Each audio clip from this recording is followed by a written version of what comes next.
Sumama sa amin sa Gawa at Ginhawa, Negosyong Panlipunan, ang inyong bagong paboritong programa mula sa Cooperative and Social Enterprise Authority, BARMM. Dito, bubuksan natin ang pintuan sa mga social enterprises, mga makabagong negosyo na ang pangunahing layunin ay lutasin ang mga problema sa lipunan, kalikasan at kultura. Napapakinggan tuwing Martes, alas 12 hanggang alauna ng hapon, dito lamang sa DXMS Radyo Bida, 882 sa inyong mga radyo at sabay napapanood sa FB Live ng DXMS Radyo Bida, Cotabato City. Tunay na kwento ng pagbabago, makabuluhang diskusyon at mga ideyang magbibigay inspirasyon sa iyo. Gawa at Ginhawa, Negosyong Panlipunan, hatid sa inyo ng Cooperative and Social Enterprise Authority, BARMM. Sama-sama nating itayo ang mas magandang kinabukasan.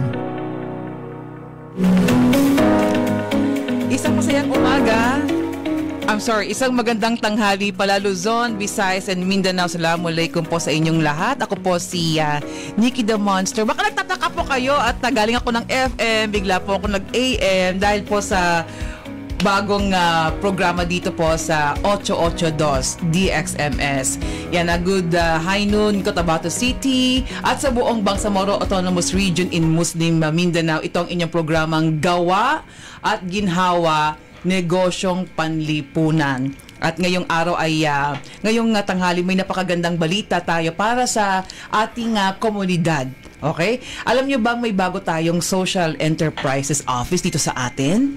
Ito ang Cooperatives and Social Enterprise Authority ng BARMM. Isang tanggapan na ang pangunahing layunin ay suportahan at palakasin ang mga negosyong hindi lang kumikita kundi tumutulong din sa ating lipunan at kapaligiran.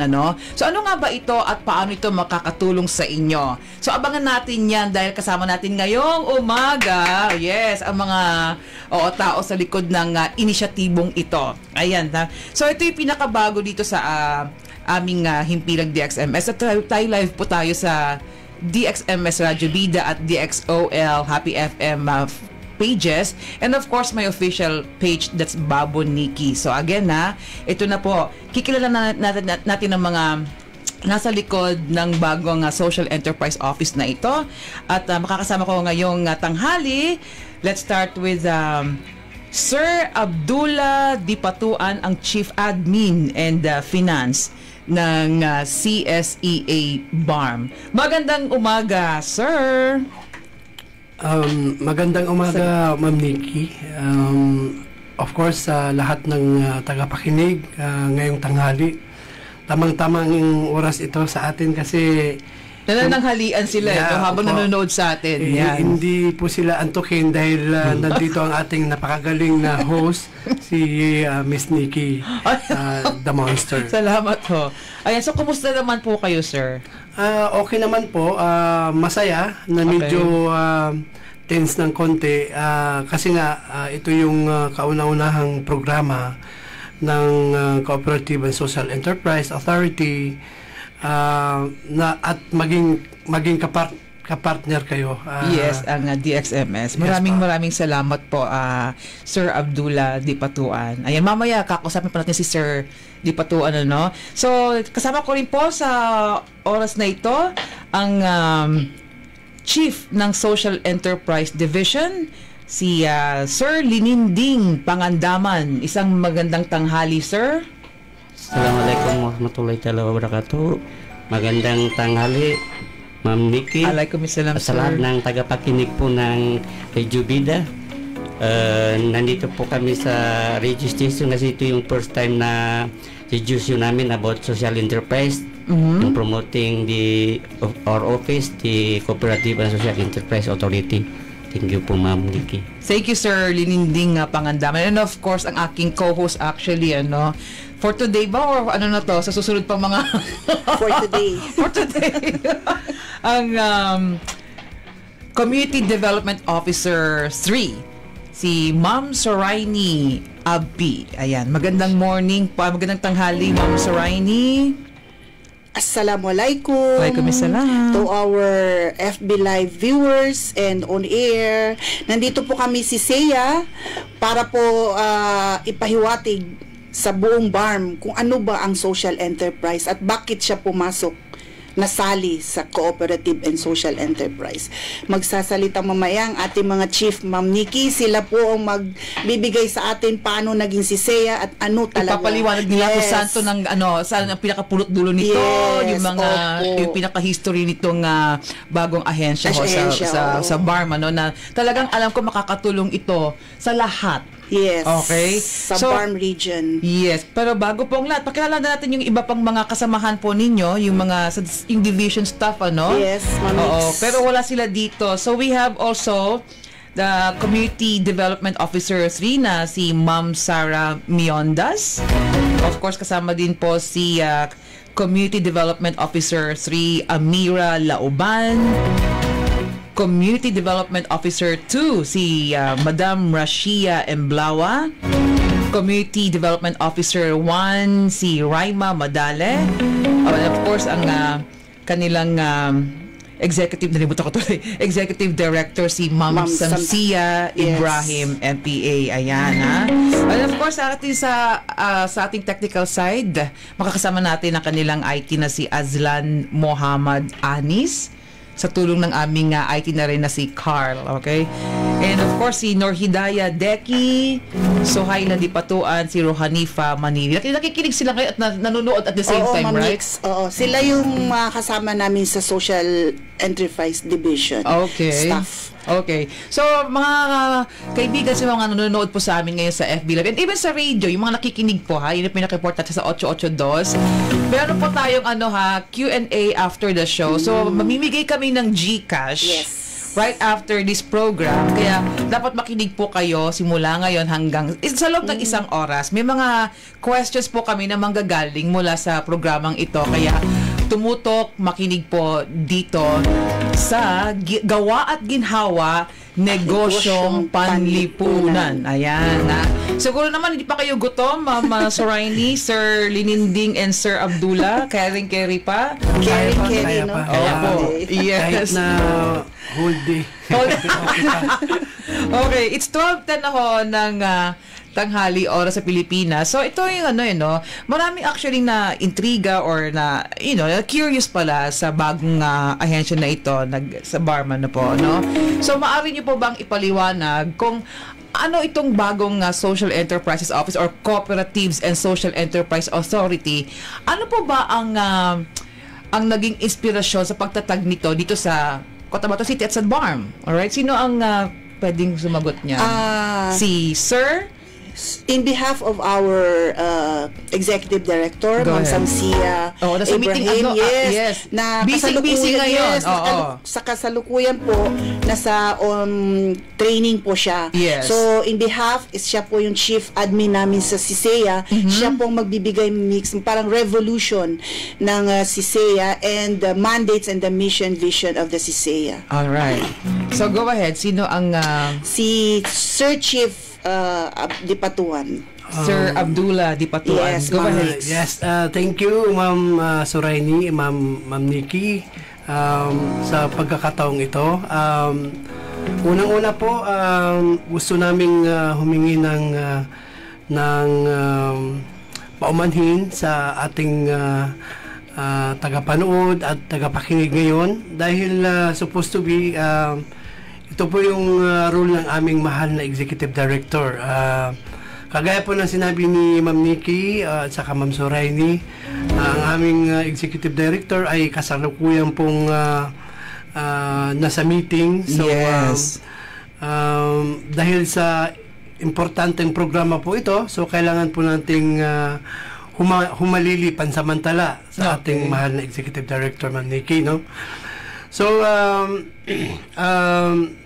Assalamualaikum warahmatullahi ta'ala wabarakatuh. Magandang tanghali sa kanilang lahat, mga mahal na nakikinig sa mga oras na to. Magandang katanungan yun, ma'am, yung kung paano nag-exist itong CISEA or the Cooperative and Social Enterprise Authority. If I may be allowed, Ma'am Nikki, Ma'am Sor, no? Yes, Yes. sir. Yes, sir. Bigyan natin ng konting Background. background Yes, kung history. ano ba itong CISEA at originally ano ba itong CISEA? Yes, Yes. sir. Nung kapanahunan ng ARM, nung pag-establish ng Autonomous Region in Muslim Mindanao by virtue of Republic Act number 6734 as amended by RA 9054, kasama po sa mga ahensya ng ARM noon ay ang Cooperative and Cooperative Development Authority. So ang pinakamandato po nito is yung regulation ng ating mga cooperatives sa regions, and of course kasama doon yung registration ng ating mga kooperatiba and other technical assistance needed by our cooperatives sa panahon ng ARM. Okay. Nung pumasok itong BARM, Bangsamoro Autonomous Region, alam po natin lahat, Ma'am Nikki, Aha. na na-abolish po itong mga ARM agencies. Okay. So kasama na po doon na abolish yung Cooperative Development Authority, ERMM. So, gaya ng sabi natin, Ma'am Nikki, Ma'am Sor, no? Yes, nung pumasok itong BARM by virtue of Republic Act number 11054, otherwise known as the Bangsamoro Organic Law, nagkaroon po tayo ng panibagong pag-asa Okay. na ma-establish itong bagong opisina na tinatawag na Cooperative and Social Enterprise Authority. Bukod doon sa provision ng Bangsamoro Organic Law, we also have the Administrative Code, BARM Administrative Code, wherein nakasaad doon, ma'am, yung establishment ng opisinang itong CISEA. Yes, sir. Specifically, Section 57, Chapter 3H of the Administrative Code. So, yun na nga, nagkaroon ng opisina, CISEA attached sa opisina po ng Office of the Chief Minister. So, alhamdulillah, sa ngayon, Ma'am Nikki, madami pong mga development programs ang ginagawa ni CISEA. Yes. But I think sapat na ata as to the legal background, kung bakit nagkaroon tayo ng CISEA, ano ang original na agency, pinagmulan, at ano na ngayon, at saka yung mga legal na mandato. Okay. So, nagsimula ito sa ARM 2019.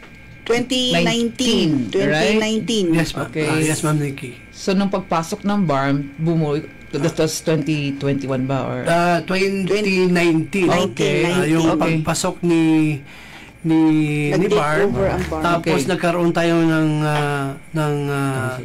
yung transition period Okay. until such time na establish itong Pero opisina. prior to this CISEA, sir, may mga tulungan na rin po kayo during the ARM, Oo naman. Marami-rami na rin. Yeah, oo Okay. naman. Kasama po ata sa mga partnership na programa ni CD noon, yung Kapyanan. Originally, sa ARM is ARM Bridge. Okay. Kung saan ang mga beneficiaryo na binigyan ng BARM government ay yung mga binigyan ng pabahay at saka mga livelihood programs. So, kasama sila sa kiniter o sinerbisyuhan ni CDE noon na nabigyan ng panghanap buhay, Ma'am Nikki. Alright. So, thank you, Sir Abdullah Dipatuan. It's 12:16 na ho ng umaga. So, ang tanong ko po, ano po ba ang pangunahing misyon at layunin ng opisina na ito para sa ating komunidad? Sino ang pwedeng si Sir? Pwede ho si Sir Lininding Pangandaman, pwede na rin Pwede si Sir Abdullah, whoever. Okay, Ma'am Nikki. Ang pinaka-mission naman to, ma'am, is una, kung paano maitatag yung aktibong kooperatiba at saka social enterprise. Yes. Nang sa ganun po ay matulungan natin yung ating mga kababayan na magkaroon ng magandang pamumuhay. And in the long run, magiging solusyon ito kung paano natin ma-reduce ang poverty sa BARM. Alam natin na may kataasan po yung poverty incidence ng BARM. So, isa sa tinatarget natin dito is paano natin maibsan kung hindi man ma-resolve yung problema natin sa kabuhayan sa BARM. So, Sir Abdullah, paano po ba ninyo bibigyan ng kahulugan ang social enterprise sa kontekstong ng Pilipinas at ano po ang pagkakaiba nito sa ordinaryong negosyo o sa mga NGO? Yan. Nix, baka pwede ko pong Saluhin. Okay. idagdag na nakasaad doon sa admin code na binabanggit ni Sir Chief Abet kanina, na kami po yung pangunahing ahensya, na nag-iisang ahensya na para sa pagpapatupad at pagpapaunlad ng mga cooperatives and social enterprise Dito sa BARM region. Okay. And kami po yung nag-iisang ahensya kung saan po natin nire-rehistro ang ating mga cooperatives and social enterprises. Nadagdag po ngayon si social enterprise na doon tayo magre-rehistro sa ahensya ni CISEA. Alright. Sa mga nanonood at nakikinig, tandaan ho ninyo yung mga sinasabi na ating mga panauhin na kasi doon tayo kukuha ng mga questions at the end of this program. GCash. Kung saan kayo po ay posibleng manalo ng GCash courtesy of Cooperatives and Social Enterprise Authority. So again, yung question ko, back to my question, no? Paano po ba ninyo bibigyan ng kahulugan ang social enterprise sa konteksto ng Pilipinas at ano po ang pagkakaiba nito sa ordinaryong negosyo o sa mga NGO? Yes. Sir Lindy. Si Sir Linding Pangandaman ng Chief Social Enterprise Division. Yes. Siya po ang sasagot sa katanungang yon. Go ahead, sir. Good Yes, afternoon po. Good afternoon po sa lahat ng nakikinig ngayon sa Radio Bida. Ang tanong po ni Ma'am Nikki is tungkol dun kung anong kaibahan ng ibang business or group association when it comes to social enterprise. Alam natin na ang social enterprise po ay ang pinaka mission po niya is yung to address social, environmental at saka cultural issues in the community. Unlike the other negosyo na ang ano nila is profit. Sa amin po is although we have yung profit, we generate profit and revenue to the business, but it will be invested, ipinamimigay po natin sa ating mga target beneficiaries po. Yun po yung kaibahan po ng social enterprise at saka yung ibang mga negosyo dito sa ating region po. Okay. So, kakaiba nga talaga itong social enterprise ninyo no? May mission. May mission talaga. May social mission. May magandang talaga. Kabuluhan kumbaga, di ba? Yes. Madagdag ko, Ma'am Nikki, no? Okay. Yung doon sa sinabi ni Sir Lindy, alam po natin na yung resources po ng ating government is very scarce. Ibig sabihin, hindi po natin matugunan yung lahat ng problema ng ating lipunan. So, sa tulong ni Social Enterprise na gustong i-address yung concern ng community, for example, yung problema alimbawa sa environment, with the intervention of the social enterprise, pwede matulungan si LGU na ma-resolve yung problema halimbawa sa environmental concern. So isa yun sa mga magandang o pwede nating kaibahan ni social enterprise sa ibang business na ito, tumutulong ito sa community. Kumbaga, nagiging complement yung effort ni social enterprise doon sa community na target nila. Ganon. Isa yun, ma'am, sa description with regards to the differences nung negosyo at saka yung social enterprise. Sa mga ibang NGO rin, parang ganun. So, malaki ang diferensya, no? In short, Ma'am Nix, parang pag tinagalog mo, pinapalaki mo yung kita mo while pinapalaki mo rin yung serbisyo mo sa community mo. Yun yung social Parang mission. hitting two birds in one stone, yes, ano? Yes. Oh, okay. Yun ang kagandahan ni social enterprise. Talagang tumutulong sa community. Yung sinasabi ni Sir Abet na hindi naabot ni Kapitang Barangay, ni gobyerno mo, ni Mayor, sa tulong ni social enterprise, dahil sa kita nila, natutugunan po yung problema sa komunidad. Okay. So, Ma'am Soraini, Sir Lininding, and Sir Abdullah, kasi kanina nabanggit natin na this was way, before yung kanina natanong ko yung mga tulungan ninyo, balikan niyo ho ba sila? Kumusta na sila ngayon? Oo. Sir Abet. Yung mga kooperatiba na natulungan ni CDE noon. Noon. Yes. Constant naman yung monitoring natin sa kanila. Yes. In fact, kasama sa regulatory functions natin yung monitoring of those existing Yes. and registered cooperative with CDE, now CCEA. So continuous po yung monitoring natin. Tinitingnan natin how far they have gone doon sa mga binigay noon ng ARM, Apo. supported by technical assistance in terms of trainings. Kasi binibigyan din sila, Ma'am Nikki, ng trainings for them to be more capacitated in managing their own economic activities. All right. So kasi konektado to sa aking pang-apat na katanungan, which is this is a very important question, Sino po ba ang pangunahing tutulungan o pagsisilbihan ng opisina na ito? Okay? Go ahead. Sino ang pwedeng mga bagong negosyante ba? Mga existing social enterprises, Yes. o mga komunidad? Baka pwede mong ma-explain, Sir Chief Lindy, kung Yes. sino-sino po ba pwede maging social enterprise. Yung mga nito. Yes po. Kikinabang nito. Yes. Yung proyekto na to. kinabang po at saka yung tinutulungan ng opisina po namin is dalawa po yung namin, yung mandate namin. Okay. Yung cooperative and social enterprise.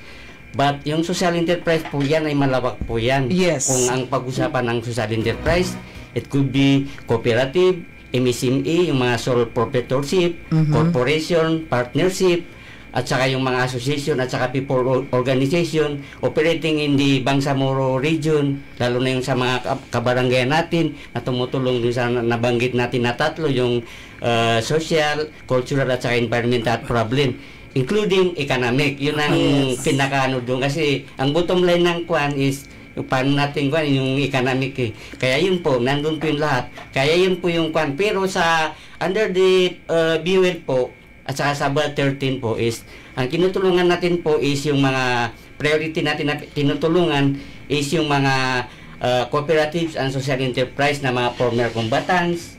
Okay, yun. Mga former combatants. Sila po Okay. yung priority, Ma'am. Women, Okay. internally displaced persons, Persons, okay. IPs, Youth. youth. Yun po yung ano natin. Pero yung lahat ng kwan po is they are invited po na yung mga social enterprise operating in the BARM na mag social enterprise sila, mag-register sa amin, i-qualify namin sila para po ma-enjoy po nila kung ano ang na-enjoy ng mga social enterprise na tinutulungan ng opisina namin, tulad ng pagbibigay ng technical assistance, Okay. pagbibigay ng mga other services, at saka pagbibigay ng maliit na financial assistance na ibinibigay sa amin ng Bangsamoro Transition Authority with the help of the MFBM po. Kasi every year po, nagkakaroon kami ng planning at saka programming about sa social enterprise at sa mga cooperative natin. Yun po yung nabibigay natin sa mga priority target natin sa baba po. Yun po yun, ma'am. Yun yung mga priority tag. Oo. Kasi I Yes. thought kahit sino na lang pwede dyan. No. How about yung mga housewife? Wala kayong...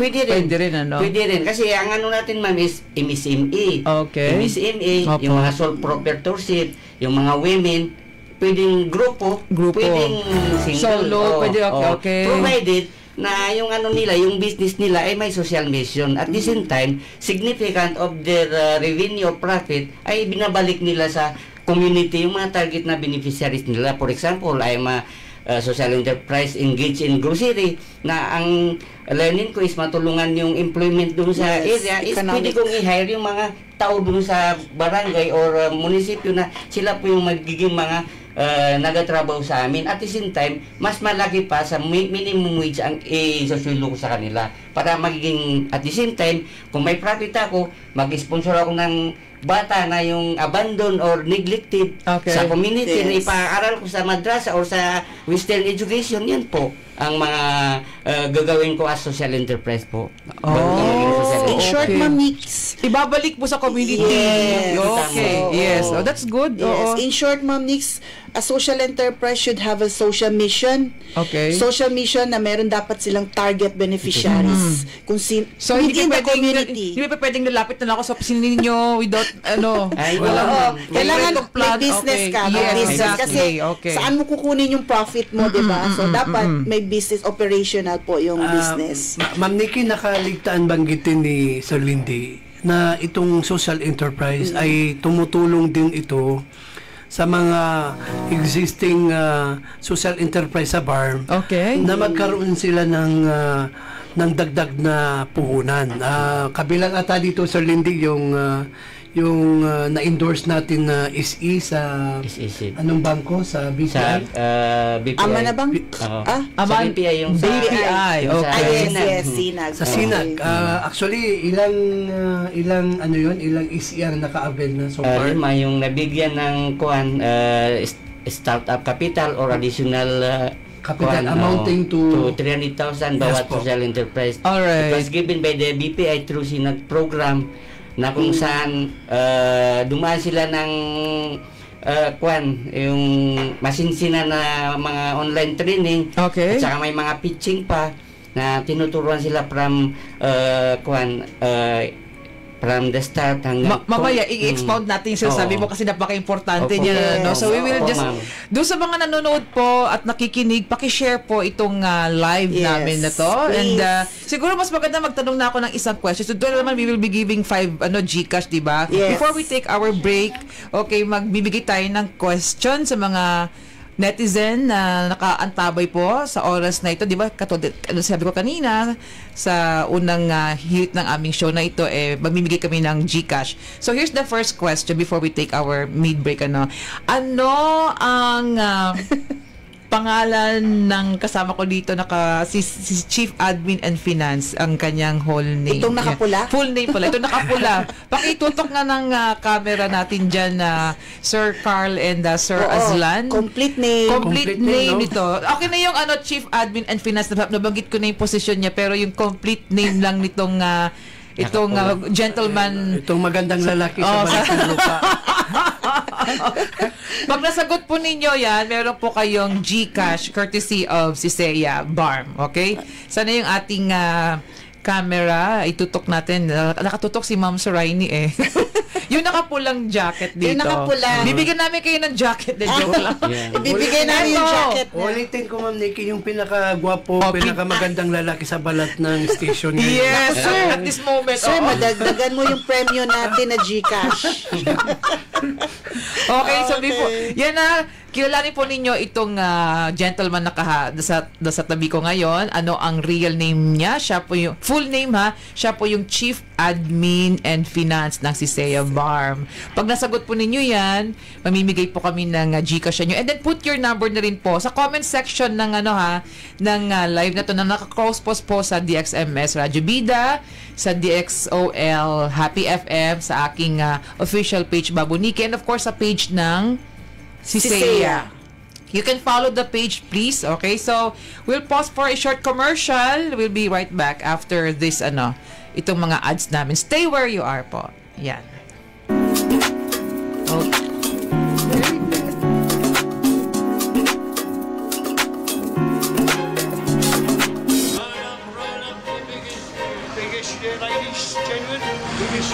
Okay.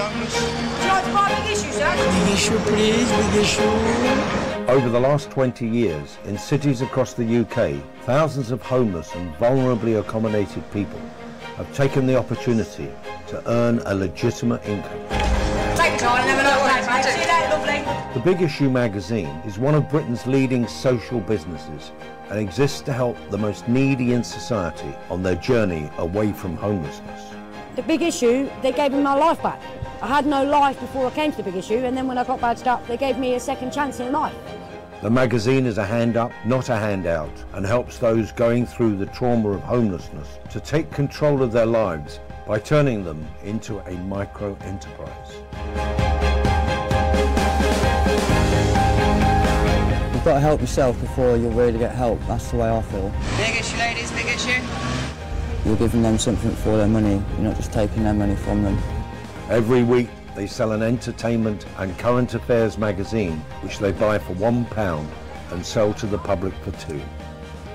They learn to manage their sales, control their finances, and rebuild their confidence and self-esteem. These skills are crucial in helping homeless people reintegrate into mainstream society.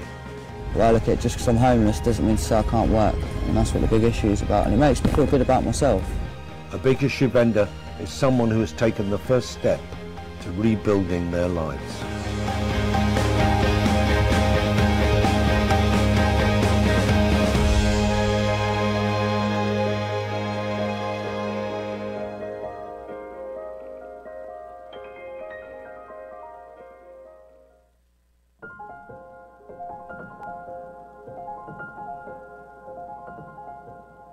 Every day in rural Indonesia, 42 mothers die giving birth, and 260 babies die before they turn 1 month old.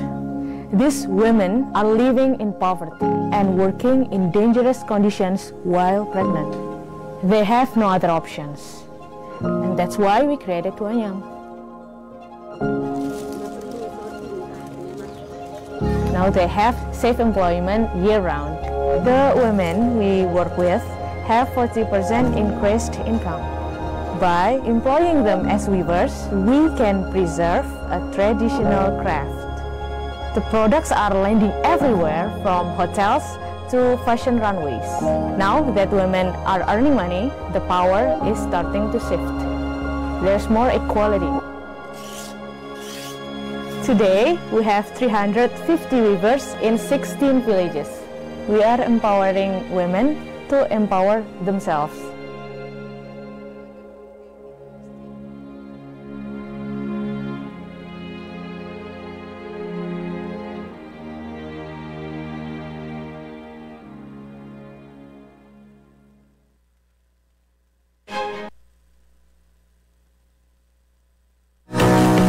Back toward the action is ito po ang gawa at ginhawa negosyong panlipunan hatid ng Cooperatives and Social Enterprise Authority ng BARMM. Bagong tatag po ito na ahensya dito sa atin sa city at sa BARM, ano po, no? So kasama ko pa rin po ang Community Development Officer 3, si Ma'am Soraini Abbi. And of course, we have here si Chief Admin and Finance. Hindi ko babanggitin ang name niya dahil siya po ay naka-question po yung name niya, no? And si Sir Lininding Pangandaman, the Chief Social Enterprise Division po ng CISEA. Hello po sa inyo. And again, yung question kanina, kung ano po yung full name ng Chief Admin and Finance na naka-red. Ito ngayon, naka-focus ngayon. Kaway-kaway naman po dyan, sir. Ano full name niya at kayo po yung mananalo ng GCash. Ayan, mamaya babanggitin namin kung sino yung winner. Ang mag-ano dyan si Sir Azlan. Nasa DXMS page po kami ngayon, sa DXOL din, sa Babu Nikki. You can choose saan nyo po ilalagay doon ang inyong answer. And pwede rin po kayong sumagot sa cellphone number na ito sa mga nakikinig po sa radyo. Ito po yung number 0926-958-5527. Again ulitin ko,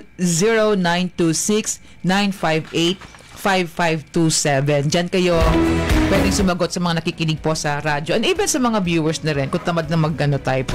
Kung gusto manalo, the more chances of winning pag marami kayong entries, di ba? Gusto ko lang i-remind ang mga viewers natin and listeners na ang layunin po namin ngayon sa CISEA is pinapakilala, promotion po kung ano talagang social enterprise yes. At ba't siya nandito ngayon sa BARM region, ang social enterprise. Bakit nga ba nasa BARM region? Okay. Mamaya, sasagutin nila Mix ng mga guests natin dito. Okay, so we're back na po sa aming live, ano? So, ang aking kanina naputol ko si Sir Lininding Pangandaman. So yung question po talaga dito, isa sa mga nagtanong, nag-PM sa akin, ano-ano po ba yung mga konkretong serbisyo o suporta na ibibigay ng Social Enterprise Office na ito sa mga social entrepreneur? Halimbawa, meron bang training, mentorship o tulong sa pagkuha ng pondo? Yes po. Okay. Sige, go ahead. Assalamualaikum warahmatullahi ta'ala wabarakatuh. Again, ang mga konkretong programa at serbisyo ng Cooperative and Social Enterprise when it comes to social enterprise po is, una po is yung nasabi ko na mga technical assistance, Opo. capacity development, at saka yung financial assistance na kung saan yung sa financial assistance, kung hindi namin mabigay kasi kunti lang ang financial na binibigay sa amin ng ating parliament is naghanap po kami ng mga financier tulad ng mga bangko at saka mga impact investor in BARM po na tumutulong sa atin. Yung sinabi ko kanina na yung BPI Sinag ay mayroon tayong nabigyan na tag 300,000 last year na kuan mga social enterprise. Yun po. Then sa regular po is nagbibigay po kami ng 150,000 sa mga financial MSME po na qualified at saka lahat ng hinahanap namin being a social enterprise ay nandoon.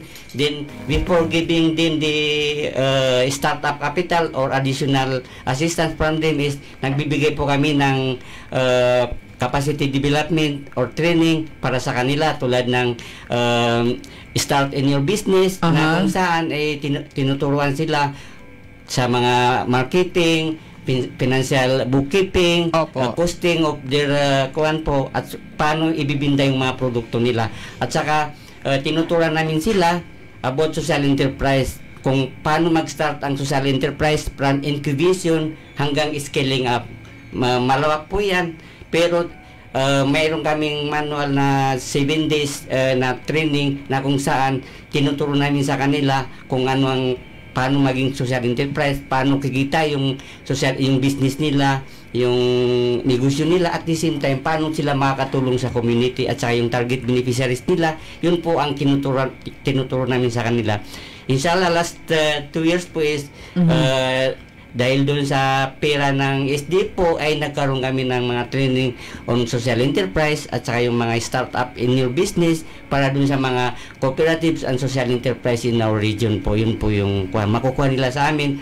Pero anytime po pwede silang sumangguni sa aming opisina, magtanong para kung ano ang dapat naming may tulong sa kanila. Alhamdulillah, pupunta namin sila sa area, sa mga community nila, sa mga barangay nila para makita namin yung business operation nila. Kasi hindi basta-basta po yung pagbibigay ng mga capacity development kasi may mga training needs na kailangan natin malaman kung ano ang dapat nila, yung pangangailangan nila na training.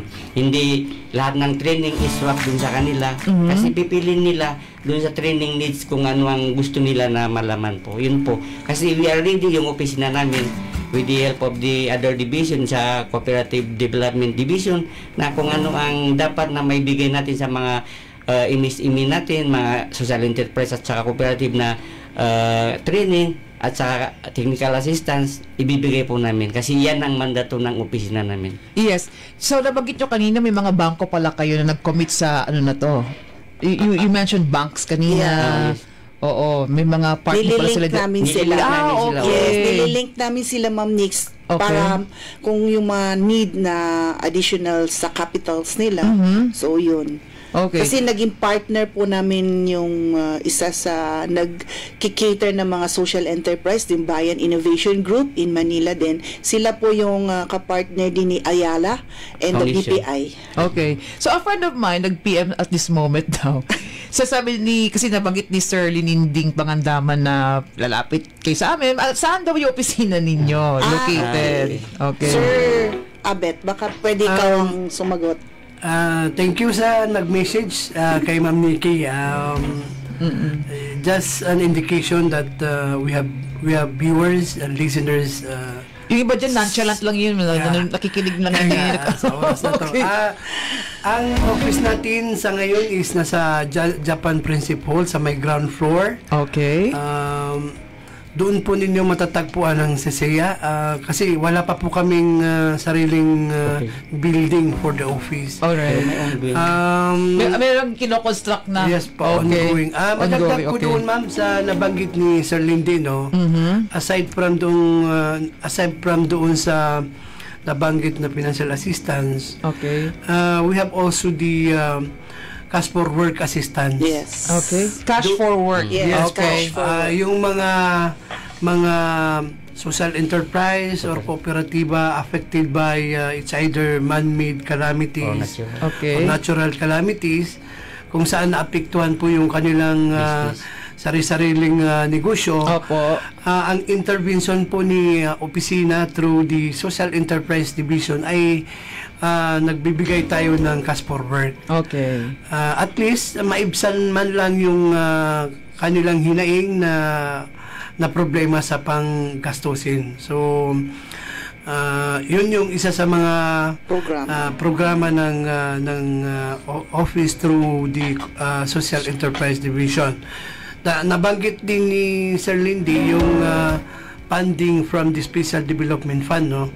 We also allocate funding from that source na nilalaan natin doon sa mga trainings na kinakailangan ng ating mga social enterprises. Not only social enterprises, of course, but also cooperatives. Yung pondo po na pinamimigay na as mentioned earlier by Sir Lindy ay aprobado po or binibigay po yan ng Ministry of Finance, Budget and Management. Kasama po sa regular fund namin except for the SDF na kung saan we just submitting proposal and pag ma-approve maswerte na may mabigay tayo o maitulong tayo sa mga cooperative at saka social enterprise, Ma'am Nikki. That's nice, no? Dagdag lang, Ma'am Nix, go ahead, baka mawawala sila. Nasa loob kami ng Office of the Chief Minister. Doon po matatagpuan ng CCEA. Sa BGC. Sa BGC. BGC na, no? Correct. Bangsamoro Government Center. Bangsamoro Government Center. So yun na nga po, no, si Sir Abet, yun ang nickname niya. So yung question kanina natin, ano ang yung complete name niya? Okay? So may mga sumagot na ba dyan na Sir Azlan before we proceed with our next question? So pakibigay sa akin dito yung winner natin. Mas maganda yung ganito na lang, di ba? Okay, sabi ko sa inyo, tumutok lang po kayo. At di ba, tutok lang, meron pa kayong GCash habang kayo ay nanananghalian. So ganun, hindi ba pwedeng sumali yung mga employees ng CCEA BARM, di ba? So we have our winner. Ang tamang sagot ay si Abdullah Dipatuan. Yes, congratulations to Rahata Amerol Salahuddin. Nanonood siya sa live natin, Wow, congratulations. Meron kang GCash dito. Magaling. Ano masasabi mo, sir? Thank you kasi kahit paano may taong nakaka-recognize sa atin. Yes, okay. Salamat. So, before I ask this question, we only have, we're on the last quarter ng programang ito. Ang bilis ng time, parang bitin, parang bitin. Pero don't you worry, this will, itong programa na ito, every Tuesday po ito, alas 12 hanggang 1:00 ng hapon. Every Tuesday, tandaan po ninyo yan. At live po kami. Ayan, ha? So, ito yung next question na lang natin. Ano yung pinaka bagong opisina na ito, yung pangalan niya? Okay? Anong acronym meaning ng CCEA? Yun. Okay. What is CCEA? Ano yung acronym niya? Yes. Okay? Nabanggit na namin yan kanina. Ano yung CCEA? Yung acronym niya. Ayan. Pag nasagot nyo yan, meron din kayong GCash. Okay, so we will wait, so you can put your answer sa aming sa comment section ng live na ito or dito sa cellphone, sa mga nakikinig po sa radyo. Ano yung acronym ng CCEA? CSEA. Here's our number, 0926-958-5527. So, Sir, sinong sa inyong dalawang sasagot dito, no? Paano po, this is a very important question, paano po tutulungan ng opisina ang mga social enterprise na malampasan yung mga karaniwang hamon, okay?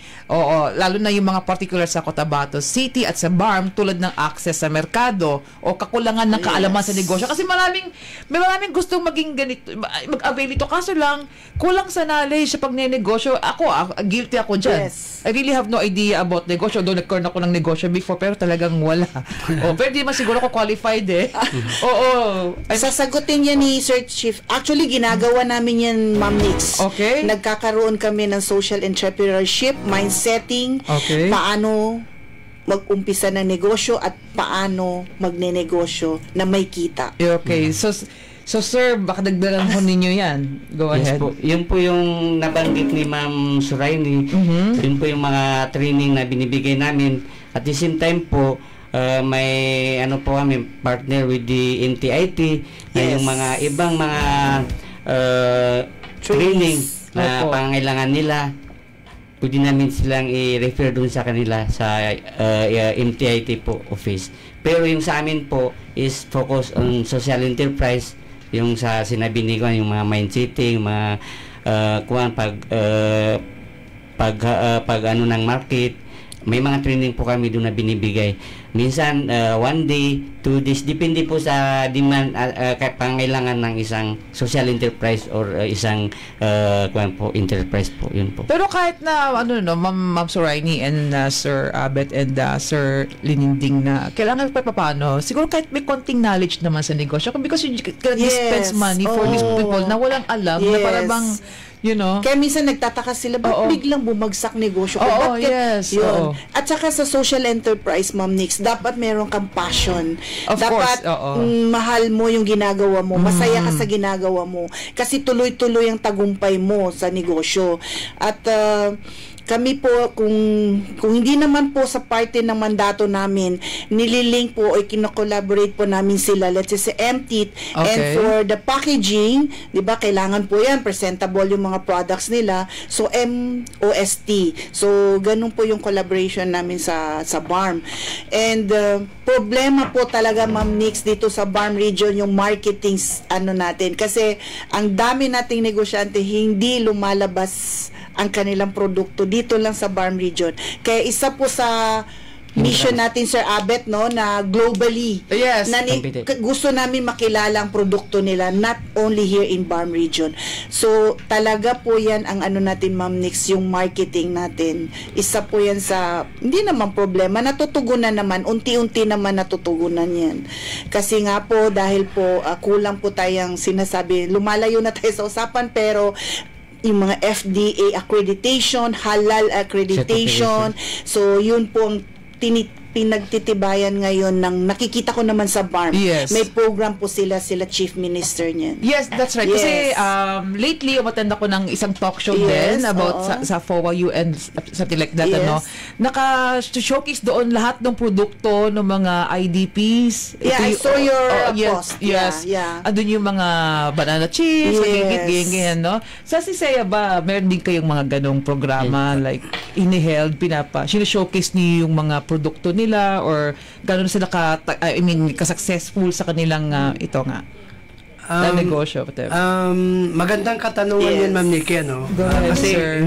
hindi natin pwedeng alisin yung action natin or intervention natin kung paano natin matulungan itong mga cooperative at saka social enterprise sa pagbenta ng kanilang mga produkto. Opo. So, ang isa sa mga venue where we engage the services of our cooperatives and social enterprises ay yung mga cooperative summit. May mga summit May tayo. mga summit din kayo. May mga summit tayo, ma'am, Oo. where we invited cooperatives and social enterprise to display their product. Yes. And yan ay ginagawa ng ahensya every year yan, almost, no? Koopman. Every Koopman, Opo. we are doing that, inviting those cooperatives and social enterprise. And in addition to that, ma'am, no, dahil alam natin na yung mga cooperatives is kulang doon sa kung saan nila po pwedeng i-display yung kanilang produkto. Opo. Sa pamamagitan ng effort ng aming mahal na Executive Director, si Madam Samsia Ibrahim, we propose to have a building to be used as display center in Marawi City. So hopefully, parang may signal sila na ma-approve, and I think it's one way of promoting the market of those cooperatives and social enterprise in BARM, kasi nga i-display nila yung permanent silang magdi-display ng kanilang mga produkto, at pwede silang bisitahin o puntahan ng ating mga kababayan na gustong makita o matikman man lang yung mga produkto ng ating mga kooperatiba, ma'am, at saka Kasi sa may plano tayo. actually, not only in tama si Sir Lindy, not only in Lanao Sur, but we also propose to have it in Cotabato City. Yes, opo. Yes. So thank you, Sir Abdullah. No, that's a nice proposal. Sana nga Inshallah. Sana ma-realize, ma'am. Yes, ma'am. Opo. May signal na ata na okay na. Okay. Para magiging pasalubong center. Yeah, I was about to say that. Meron kasi sa tapat dito sa amin. Pasalubong center dyan. Opo. Ang kagandahan nun, ma'am, pwede nilang ilagay dyan yung lahat ng kanilang produkto. Pwede silang dayuhin ng ating mga kababayan. Mga bisita. Yes. One way of marketing na yan. Especially in Cotabato City, we're growing here in fairness na sobrang na progresibo ng lugar na ito. And then, ang dami na rin mga visitors outside, naghahanap ng mga pasalubong, and then we have here sa tapat namin.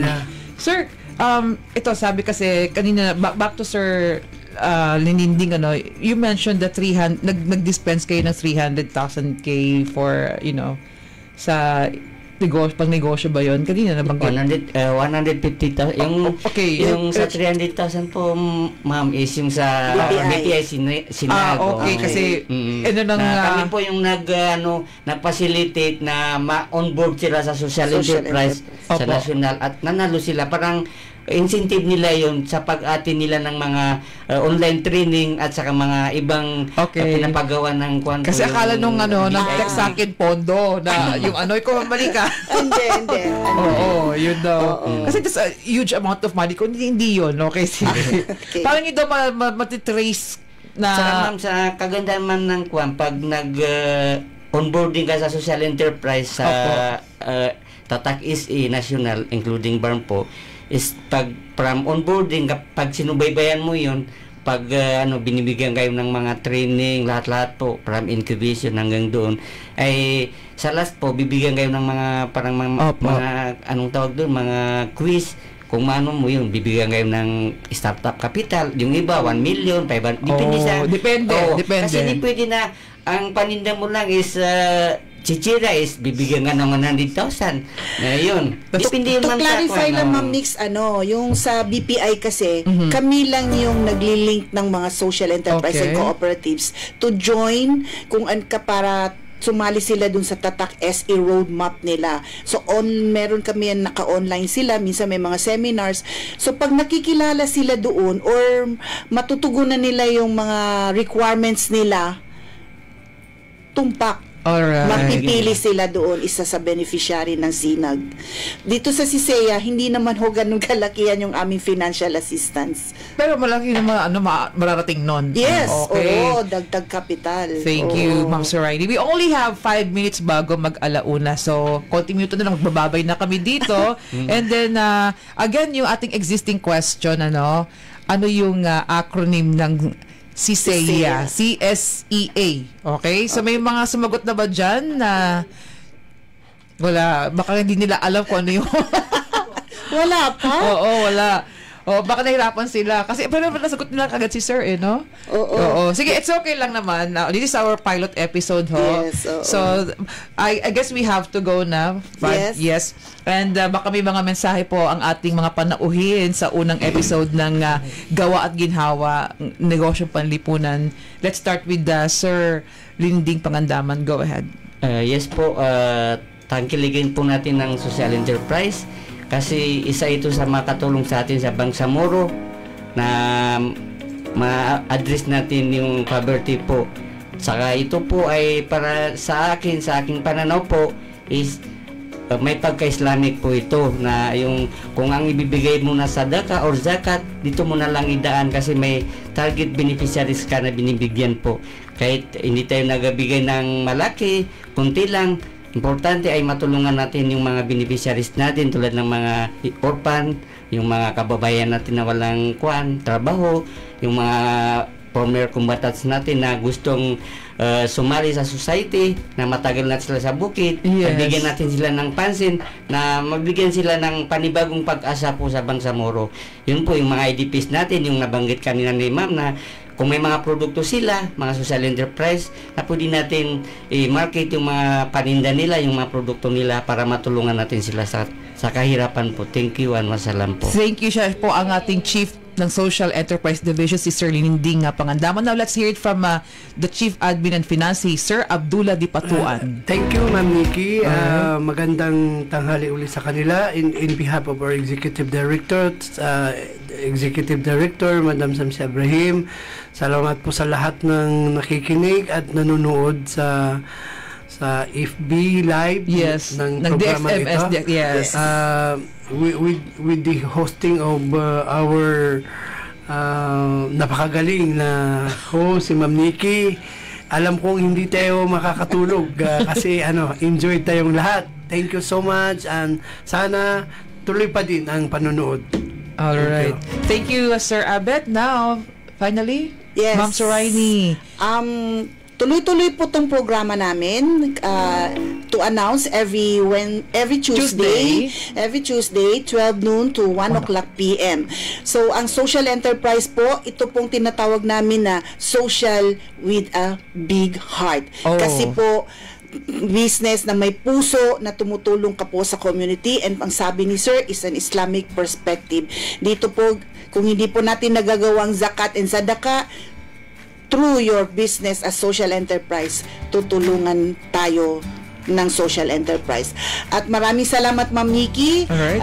Ang galing, gawa at ginhawa, negosyong panlipunan. Ito po yung aming promotion. Pinapakilala namin sa BARM region si social enterprise. Maraming salamat po. So, first episode pa lang ito, ha? Kayo talaga. Exciting. Tuloy-tuloy pa to. It's only the beginning. Yes. So, yung mga hindi nakasagot, baka dito nila nakuha kaagad. Ang acronym ng CISEA is Cooperatives and Social Enterprise Authority. Ayan. Yes. Sige, next episode na lang tayo ng more questions. Alright? So, kasi it's our first, Yes, so, that's it po. Maraming salamat sa aking mga panauhin. Hanggang sa susunod po, next Tuesday again, ha? 12 o'clock. Hanggang 1:00 ng hapon. Isang oras lang naman po siya. Alright? So that's it. Ako po si Nikki the Monster. Nagsasabing maraming salamat. See you again next Tuesday. God bless you. Air cleared. At sumainyo ang gawa at ginhawa Negosyong Panlipunan, isang programang hatid ng Cooperative and Social Enterprise Authority, BARMM. Tampok ang mga inspirasyong kwento at praktikal na kaalaman tungkol sa social enterprises, mga negosyong hindi lang kita ang hangad kundi ang paglikha ng positibong epekto sa ating lipunan. Napapakinggan tuwing Martes alas 12 hanggang 1:00 ng hapon dito lamang sa DXMS Radyo Bida 882 sa inyong mga radyo at sabay napapanood sa FB Live ng DXMS Radyo Bida, Cotabato City. Ang mga pananaw at opinion